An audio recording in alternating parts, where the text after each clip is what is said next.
Hey, I want to wish you a Merry Christmas, and I want to begin by kind of pointing to the elephant in the room. This has been a crazy year for everybody. The pandemic, we're still in the middle of that. You would think from March that would be over, and we're still kind of grinding through that. All the political challenges that we've seen and we're still seeing in our country, the racial tension that we've seen and still feel around us in our country. And let me tell you that if that has bothered you, and I know it has, it's bothered me, or if you're discouraged or you're depressed or you're very anxious, or this is the one Christmas you're like, hey, I wish we had a do-over. Hey, I've got good news for you. The good news is that Jesus came in a time just like this. And for all the Christmases that I've experienced, this has been the one that I've said to myself, hey, this is probably more like the first Christmas than any we've had before. If you know anything about biblical history, church history, world history, it'd been 400 years since God had said anything to his people.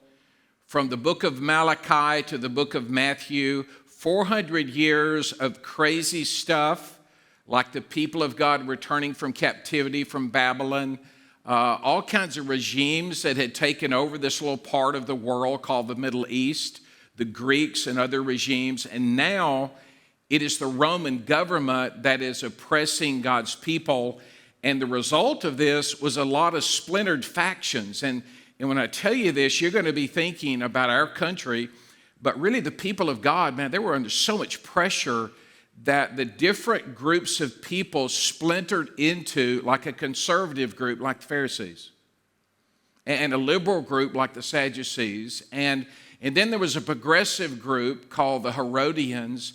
And then there was a far right group called the Zealots. And you're like, this sounds like today. I know, that's what I'm telling you. It's not like things have changed. On top of that, they're taxing the people of God, and they're quarantining them into the city in which they were born.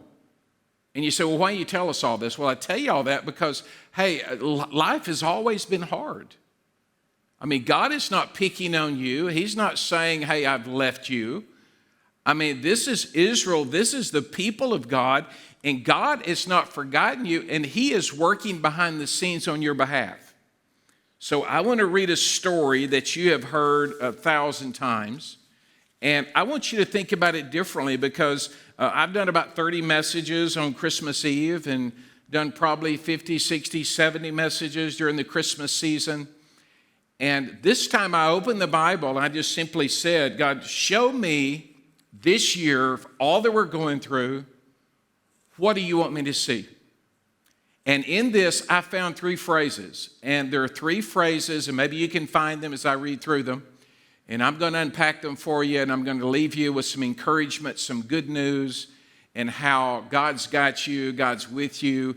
Jesus has come, Emmanuel, for a time like this. So let me read it to you, and we'll unpack it. Luke chapter 2, verse 1. In those days, Caesar Augustus issued a decree that a census should be taken of the entire Roman world. This is the first census that took place while Quirinius was governor of Syria. And everyone went to their own town to register, so they had to travel. So Joseph also went from the town of Nazareth, it's north up in Galilee, to Judea, to Bethlehem in the south, to the town of David because he belonged to the house and line of David. And he went there to register with Mary, who was pledged to be married to him, but she was pregnant. They weren't married. And while they were there, the time came for the baby to be born. She gave birth to her firstborn, a son, and she wrapped him in cloths. And she placed him in a manger because there was no room. There was no guest room available for them. And I tell you, I read that, and like these things just kind of jumped out at me, the phrases that I want to leave with you that gave me a lot of hope this year.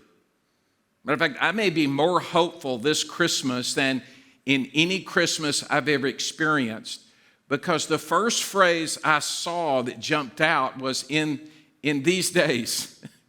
In these dark days, Jesus came. And I want you to miss that, because these weren't good days. These were bad days. These were dark days. I mean, these were hard times. And And not just the political environment, not just the social environment, not just the economic environment, but when you think about what Joseph and Mary were going through, I mean, instead of looking at this story as something set up on your coffee table, when you realize these kids had to travel 90 miles from Nazareth to Bethlehem with a pregnant 15-year-old wife on a donkey, up and down all of those hills. I mean, these trails that were incredible and hard. And I mean, you talking about difficulties, can you even imagine? I mean, just the travel time, the 90 miles, the frustration, the fear, the anger that had to be among them as they traveled, and their relationship.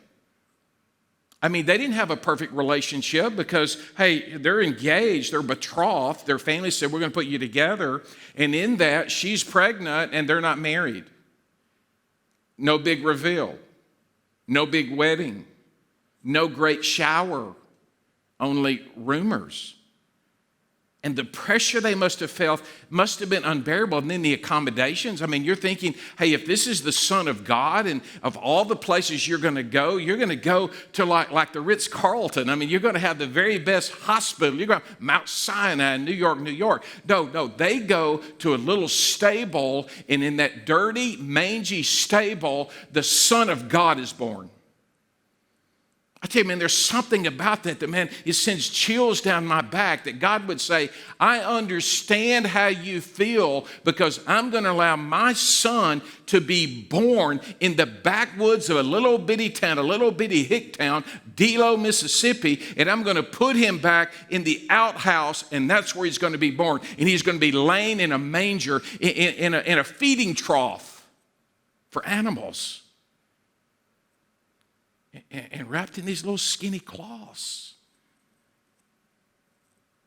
Man, that's brutal. And you say, well, why would he do this? So you'd get the message. In these days, Christ comes.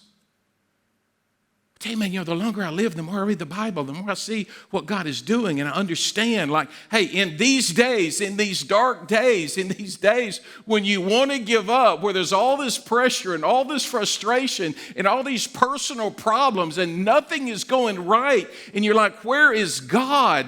It says, in these days, the time came. And I'm like, well, what were you waiting on? I mean, for me, just since March, it's been like forever. If you put all that they had been going through, you have to multiply what we've gone through times 400, plus no electricity, plus no cell service, plus no Netflix, plus no money, plus no food, plus no clean water. And then you're going to read, and the time came. See, some of you are like me. You're questioning the time of God in your life. I mean, I get that. Like, you're like, well, God's timing doesn't seem to be right. I mean, it seems to be way off. I mean, my timing is over here, and God's timing is over there. And this doesn't seem like the best timing. And so to kind of calm us, Paul says in Galatians 4:4, he says, when the perfect time came, when the perfect time came, God sent his son, born of a woman under the law, so he might redeem those under the law so that they might receive the adoption as sons and daughters of God. And you're going, wow. The timing of God in these days, God sent his son. God is sovereign. God is in total control. God has a plan. He has a perfect plan with perfect results that God is working even in my darkness. I'm going to tell you, I like that. And I believe that. See, you may not know this unless you've read a lot about the history of that time. But you would say, how can this be the perfect time? I mean, this is not the perfect time. I mean, this is a dark time. This is a time when nobody's there. There's nobody there to welcome the Son of God. I mean, there should be this big parade. There should be this big light show. Everyone should be there. But it was the perfect time. A perfect political environment. Because one thing about the Romans, they were terrible about a lot of things, but they allowed the people of God to worship. They didn't say, close the temple, close the synagogues. They let them worship freely and fully, and the people of God were worshiping. There's a development of a common language, and you may not realize this, but when the Romans came in, the Roman Empire, and they took over everything in Europe, they reduced everybody down to one language called Koine Greek. So all of a sudden, everybody in the known world would read the same language, would speak the same language. Man, you couldn't do that today. If you went to Germany, it's German. If you went to France, French. If you went to Italy, Italian. I mean, Portuguese. I mean, you just keep going. And now all of a sudden, the Romans have come in during this dark time, and they've got one common language. The Jews were dispersed out of Jerusalem. When the Romans came, the Jews kind of went to different parts of the world, and then they would come back because they wanted to be able to travel and get outside of that Roman domination that would be right there in Jerusalem. There's a new highway system that was built. I mean, the Pax Romana, the peace of Rome. I mean, they could go anywhere, everywhere, at any time. I mean, it was a new day. And you're like, well, what does that mean? It means that God was working. That even in the dark times, God was teeing up His church. He was preparing the world for the spread of the gospel. Because God is not quarantined. And if there's one thing I want you to get in the middle of everything bad that's going on in your life, in your family, in your business, whatever it may be, God is at work and He's working a good plan. He's working a good plan for people like you and me. And that's why we can't act like God is dead. In the middle of all of our frustrations, in the middle of all of our fears, in those days, at the right time, Jesus came. And you say, well, what should our response be? It should be different than the response in Luke chapter 2. Because the other phrase I got, man, it just stood out to me like a lightning bolt. There was no room for them. There was no place for them. Then in those days, in those dark days, the time came, the perfect time came. And then as they began to move into their life, there was no room. There was no contemplation. It was like God was forgotten about. Who is Jesus? Who is the Messiah? And you walk through all the different people that missed it. You've got the innkeeper. He's waiting on the PPP money. I mean, like, hey, I think it's going to be okay. Hey, let's fill it up. Let's get all the money we can. You know, there's the religious. They're like, hey, we need to find a way to get into the political environment. We need to kind of work Caesar, and but someday we're going to be on top of the world. We're going to have a political kingdom. The politicians, they were trying to figure out, how do we get more power? How do we reign over more lands? The citizens, they were COVID crazy. If you don't know what COVID crazy looks like, go to Walmart. Get on 98. Get on the 16th Avenue. Get on Pass Road. And what you'll see is COVID craziness, and there's no room in anybody's thinking for the fact that these may be the days when God is really doing His best work. And that first Christmas, you know how many people made room, made a place to see Jesus? I calculated about 8 people. You've got the Magi, you've got the shepherds, 8 to 10 people out of the whole world that made room for Jesus. On the very first Christmas, because they were so discouraged, it was so dark, they were so anxious, they were so angry. And the psalmist kind of sums it up in Psalm 10:4. He says, in all of their thoughts, there was no room for God. There was no awareness, there was no contemplation. Listen, this Christmas is your best chance to really think about why Jesus came, because He came for you in your grief, in your anxiety, in your loss, in your hurt, in your depression, and you fill in the blank. He came for you so that you might know you're not alone. In these days, the time came for Jesus to be born. John said it this way in John chapter 1, verse 5. He said, "In him was life, and that life was the light of all mankind. And the light shines in the darkness, and the darkness has not overcome it." I'm going to tell you, I love that verse. That no matter how dark it may get in this world, that darkness cannot overturn the light. This past week, I know that you probably know this, but on Monday, and it was Monday night around 5:30 or 6 o'clock, and we were all out looking for that amazing star that came 800 years ago called the Christmas star. And it was like a sign from God. It was like a sign where God was saying, "Hey, I'm still here. I'm still with you. The light is still shining."